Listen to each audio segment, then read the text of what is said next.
Welcome back. We're going to finish off our discussion on just the free-flowing electronic configuration with our discussion on electronic configuration of anions. Now, it only makes logical sense that we learned electronic configuration of a cation. We need to learn one about anion, right? Now, the rules are exactly the same, but again, I've mentioned this before.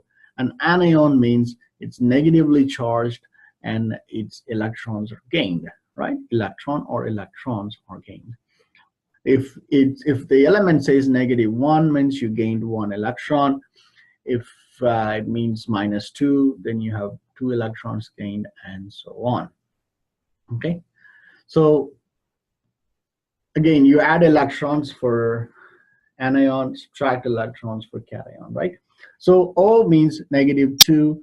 If I say O -2, that means I have 2 more electrons than what we will traditionally will have, and the atomic number of oxygen is 8.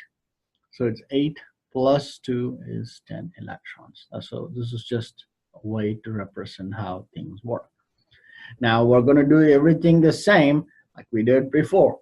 All right, now phosphorus is an element in domain 1, right?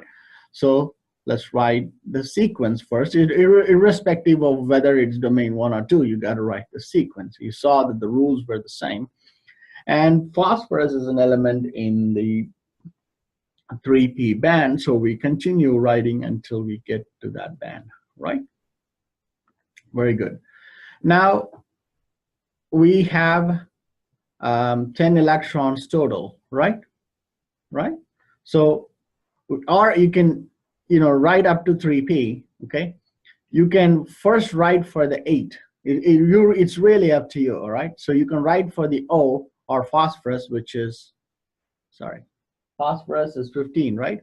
So you can write for the 15, all right? So 1s, so you write 2, 2, 6, 2. Stop here for time being. See how many you have. You have 12, right? So you can add 3. So now this is for just phosphorus, right? Well, we're not dealing with just P. We're dealing with P3 minus. Now again, this should have been add,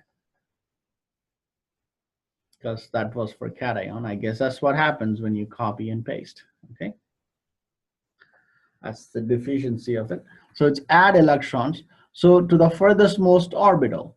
So you come back and see, you can rewrite everything, okay? Rewrite everything first without adding anything. Just leave it be.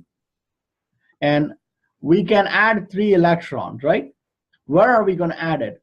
To the furthest most orbital to the right. But first make sure, can the orbital take more?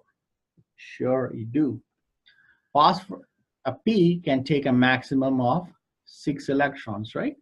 We have 3, so we can add 3 more, right? So the new configuration would be 1s2, 2s2, 2p6, 3s2, 3p6. And that's how you do it. Now, I don't want to do more examples for this, right? So I can give you maybe examples on how to go about it. So maybe I'll leave you with some examples. So let's see, I'll give you some examples to work with. But again, let's see. All right, so there's not too many you can do anions, because anions are preferably with non-metals. So I'm going to say try to write for S2 minus,